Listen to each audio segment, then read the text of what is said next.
Hello, welcome to Locked on Sharks, the premier hockey podcast of your favorite team in the Bay Area. And on today's episode, we're going to be trying to take some lessons from our friends to the north and the Golden State Warriors and apply them to the Sharks and how they can finally, maybe one day, get over the hump and finally win a cup. All that and more on today's episode of Locked on Sharks. You're Locked on Sharks, your daily podcast on the San Jose Sharks. Part of the Locked On Podcast Network, your team every day.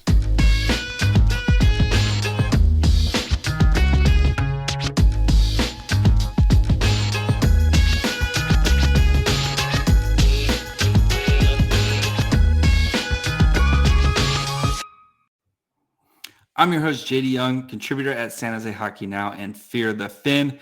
And first, I want to thank you guys for making us your first listen of the day. We're free and available wherever you get podcasts. And of course, find us on YouTube. Getting close to 950. Goal is 1,000 before the draft. So make sure you guys subscribe if you haven't already. And on today's episode, we want to I know it's parade day. Somebody in the crowd has to be listening to this as they wait for the parade. I hope that would be great. But anyway, I want to look at what the Warriors have done in kind of a team building aspect and what lessons the Sharks can use as they try to kind of go through their retool and try to, find their new core. But first, I want to let you guys know today's episode is brought to you by Bet Online. Bet Online is going to cover the season with more props, odds, and lines than before. Bet Online, where the game starts. So like many of you guys, I was watching the Warriors, win their fourth championship in 8 seasons. They've played in six championships in the last 8 seasons, with the 2 years where Klay Thompson was down. And as Bay Area fans too, we've had the Niners have been very good. They've been to multiple Super Bowls recently. They haven't won one, but they've been to multiple. We've had the Giants with their 3 and 5 years, and the Sharks were really good for a really long time, but just unable to kind of get over the hump, right? And they're going through the retool right now, and I wanted to look at kind of what pillars you could take away from the Warriors' run and how you can kind of apply that to the Sharks. And I know hockey and basketball are totally different things, and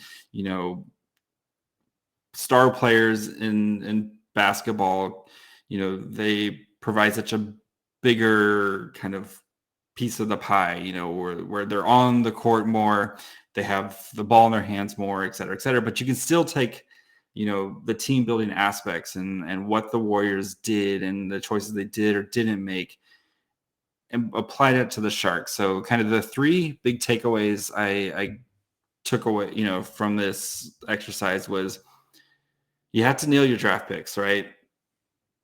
You can have the smartest people in the world, the most competent GM, the best coaches in the world. But if you don't nail your draft picks, it doesn't matter.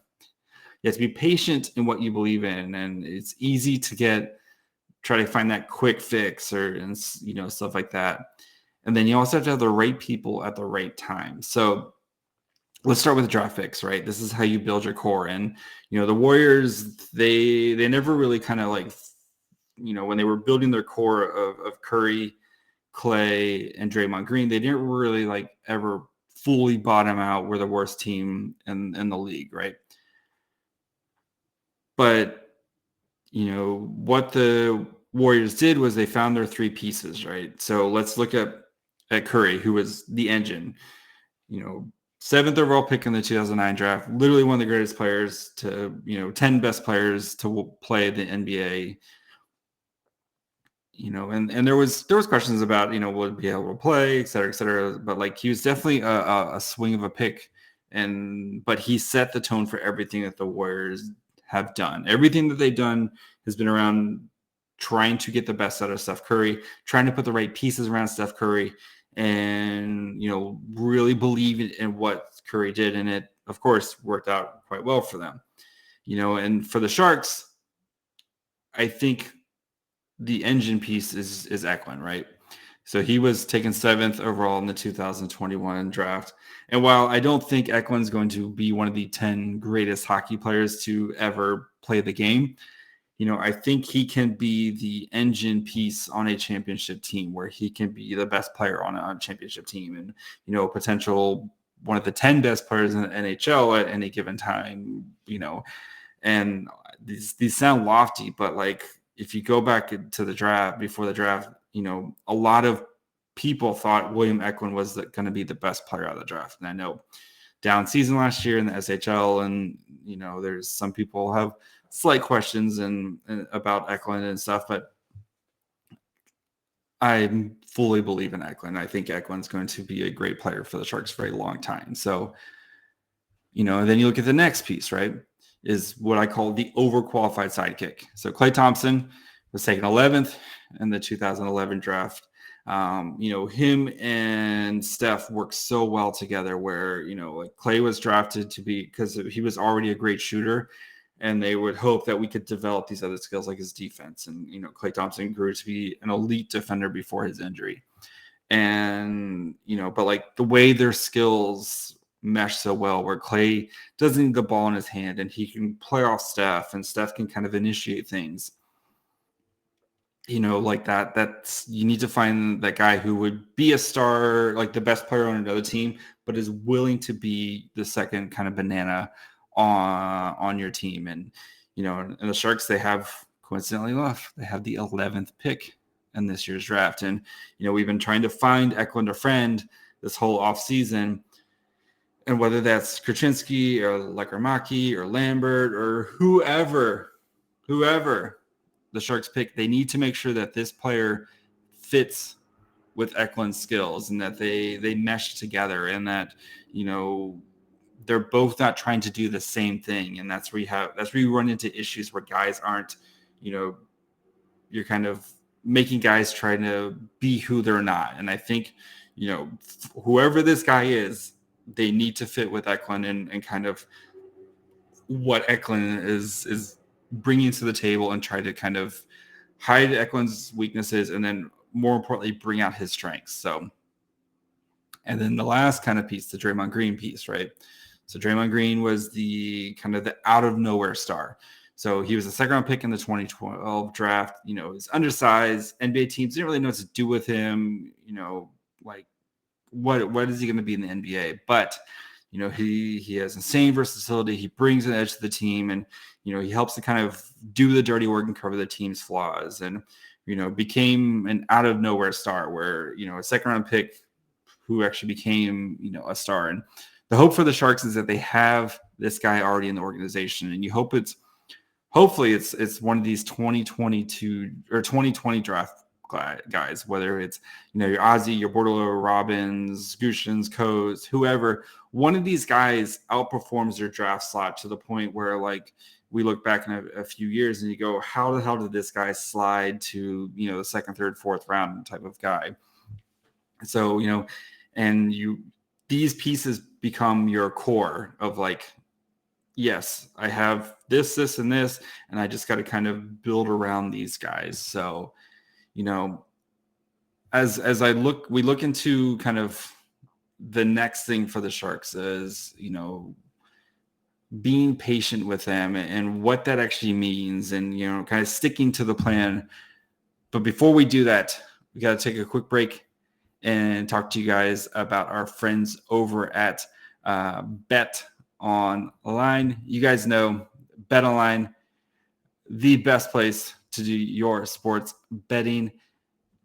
They've got everything you need, where if you want to bet on baseball, they got the NHL playoffs, golfs, MMA, they've got you covered. They continue to be your number one source for sports wagering information, including live betting, which is always super fun, esports, and more.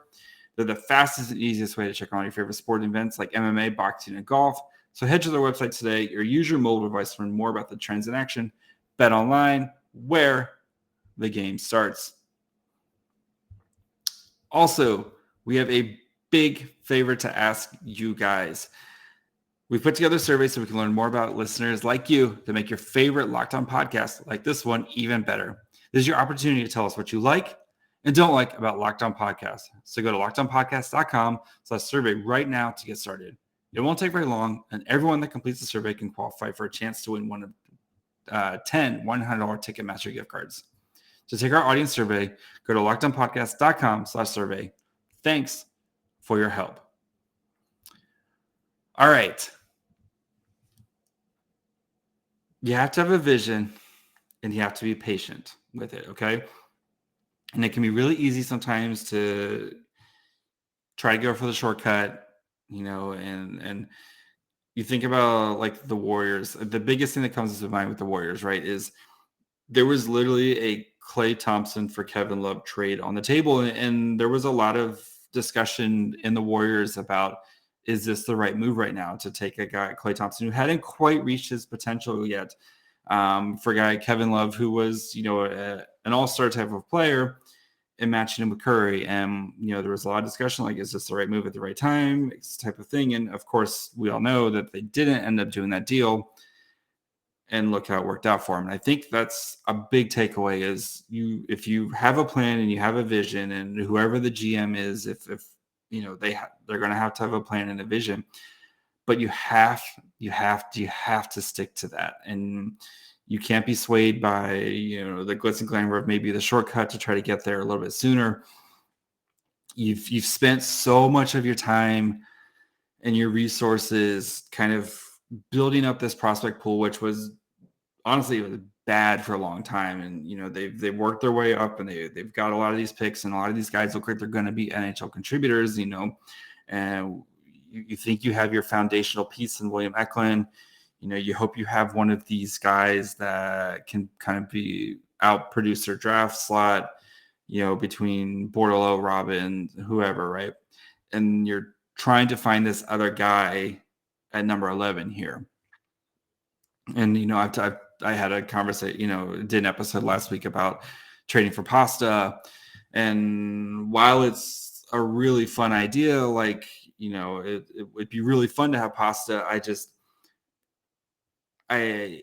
don't know if it would actually, is it the right move right now, and again, trading for Pasta would be, for David Pastrnak, really fun. It would make the Sharks really fun. But again, what's their ceiling? If they get David Pastrnak, they probably make the playoffs. And then what happens? I'm recording this Sunday, and we all watched that Avalanche team just destroy a Lightning team. And, they were literally one of the worst teams in the league 5 years ago, and they drafted really well. They developed really well.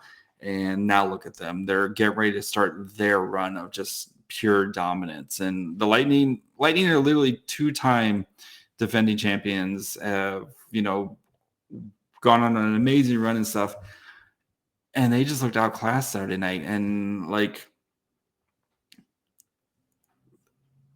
I just, the Sharks aren't ready to compete on that level. And I think that's where you have to get this patience, and you have to make sure that you're not rushing things and trying to kind of find that shortcut for what you're trying to do. And, I know they're on a weird timeline right now where you have your hurdles and your Timos, and like guys who are kind of in their prime right now.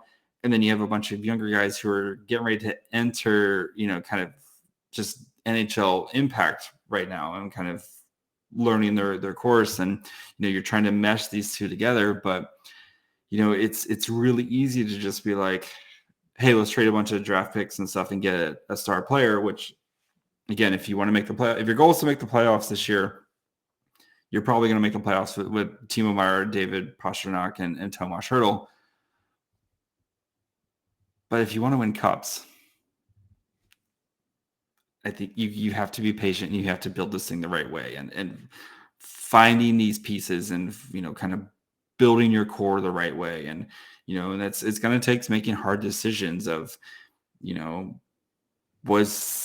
is keeping Brent Burns right now the best idea, or can you trade him for something that can help you in the long run, or just free up that cap space, or can you Mark-Edward Vlasic, who's been a stalwart for the Sharks, but is going through a couple years of cap space kind of issues with him. Is it worth to try to, move on and give that playing time to a younger player who could need that developmental time. And or like, was re-signing Tomas Hertl the right decision? I mean, I love watching Tomas Hertl, but like, does he fit in this new timeline with the Sharks? And by the time the Sharks are good again, is he still going to be impact player type of thing? So being patient with what you're trying to do and really trying to make sure that you stick with your plan and you don't take shortcuts, and you every decision is this the right decision for the franchise? Is this going to make the franchise better in the long run? And it might make them worse in the short run, but in the long run type of thing, is it just going to get the Sharks to a point where they can win, they can actually contend and compete for Stanley Cup again? So, and that's going to bring us to our final point of having the right people at the right time. But before do that, just want to let you guys know, thank you guys of course, for making us your first listen. If you haven't already, go check out the Locked On NHL show. It covers the playoffs like nobody else. You get the latest news and opinions from local experts Monday through Friday, and it's free available wherever you get podcasts. Okay. The right people at the right time. And I think we've already started to see this a little bit with the Sharks, but like, the big thing that comes to mind with the Warriors, is kind of that parallel is they had Mark Jackson as their head coach, as they were starting to kind of go from that young, fun team into being a playoff contender. And, Mark Jackson, they got the Warriors to the playoffs 2 years in a row. And, they unfortunately, they lost, and like kind of, they gave the Spurs a really good run, and they played the Clippers really tough and stuff. But like, management knew Mark Jackson wasn't going to be the guy to get them from, being that young, fun contender to an actual legitimate championship quality team. And, if we look at Bob Bugner right now, and there's plenty of fans, myself included, who are like, have asked that question, is this the guy to lead the Sharks to a Stanley Cup? And I don't see it. I mean, Bob Bugner seems like a really nice guy, and he did pretty solid job of turning a Sharks roster that played a bajillion rookies into, they were very competitive most nights, and never really gave up, and played hard throughout the stretch and stuff like that. But like, is he the right fit for the Sharks going forward, especially with a team that's going to be looking at playing a bunch more rookie, not rookies, but like playing a bunch more of these young guys, and, what's their development? We saw with the Barracuda where they moved on for Roy Sommers or to Coach John McCarthy. And, a lot of my big thing when I did with that was, is it the right person at the right time? And I think yes, with that, where, John McCarthy has done, like his whole thing is development. I know Roy Sommers has, put a bunch of guys in the NHL, and, he's won a bunch of games and stuff like that. But like, I don't know if he was the right guy at the right time right now. And, sometimes it's just a matter of having a new voice and having maybe a different approach at things. And, this isn't disrespect to Roy Sommers. Again, he's been a great AHL coach for a really long time, but you have this 2020 core, and you're going to have 2021 players, and this 20, like, you're going to have these guys who are supposed to be your next kind of pieces, and you're hoping to get one of these guys to pop as your out of nowhere type of star. And I think John McCarthy's in a better position right now to try to develop these guys and get these guys ready, potentially to get one of these guys to really maximize their full potential and their full talent, especially with where he's come from and his focus on development and trying to get better every day. And, literally was the San Jose Barracuda's development coach. So, but then you look at the Sharks, and, they've been very much a like kind of they're going to wrap the teal curtain around you. They're going to keep things close to the vest and kind of, you're part of a family, but are we sure that's the right approach? Like maybe it's good to have an outside voice or somebody who's done things differently or somebody who's coming from one of these programs, like the Colorado or Tampa or whoever, like, or the Rangers who have successfully gone through this, and they can kind of bring in this tone of, like, okay, this is how, this is the formula, this is the path. If we stick to this, I promise you we're going to get the results that we're looking for. And, if it's the right coach, are they going to be more willing to play these young guys, or, putting the right guys in the right positions to succeed? And, or just kind of whoever the new GM is, they're going to have to take this kind of top to bottom look at where the Sharks are at and ask tough questions. It's going to be tough, especially with some of these guys who've been around the organization forever. But if you want to win a Stanley Cup, you have to make these tough decisions sometimes of, putting the right people in the right place at the right time to succeed. And, Mark Jackson was he was a good coach, but Steve Kerr brought them to that next level of being a championship coach. And, he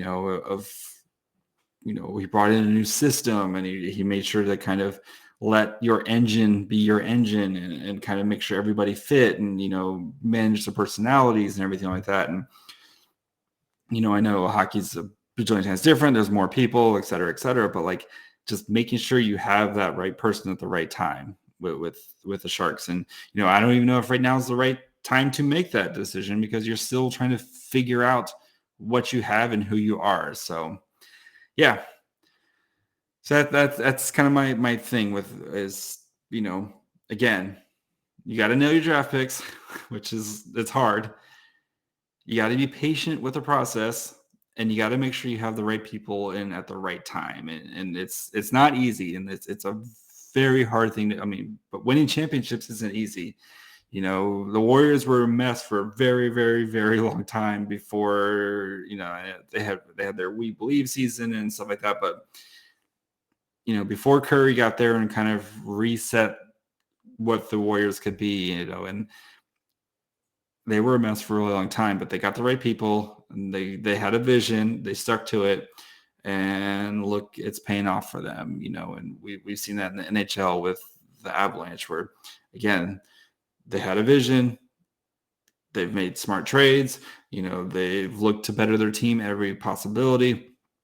And look at them now, man. They're about ready to start just demolishing teams. They're changing the way we look at how hockey's played, and with how the pace and with their defensemen, and just, yeah, I want the Sharks to be like that one day. So yeah, that's going to do it for me today. Thank you guys for listening. Thank you, of course, making us your first listen. You can find the show on Twitter, Facebook, Instagram. I'm there all at way too much time, so I'm more than happy to interact with you guys. You can listen wherever you get podcasts: Apple, Spotify, YouTube. Again, YouTube, we're closing on 950. The goal is to get to 1,000 before the draft. I know you guys can do it. I really appreciate it. So, and then, like I said, go check out the Locked On NHL channel. You can find me, of course, on Twitter at MyFryHole. And be back tomorrow with Josh Tesser, who's going to be we're going to be going through some of these kind of mid-round draft picks and who could be available for the Sharks, and who Sharks fans should be kind of keeping an eye on, because, we spend so much time talking about pick 11, but there's a whole second half to the draft there. So, but yeah, so I'll be back with that. And then I think we have something really fun planned for Wednesdays. So bye, friends.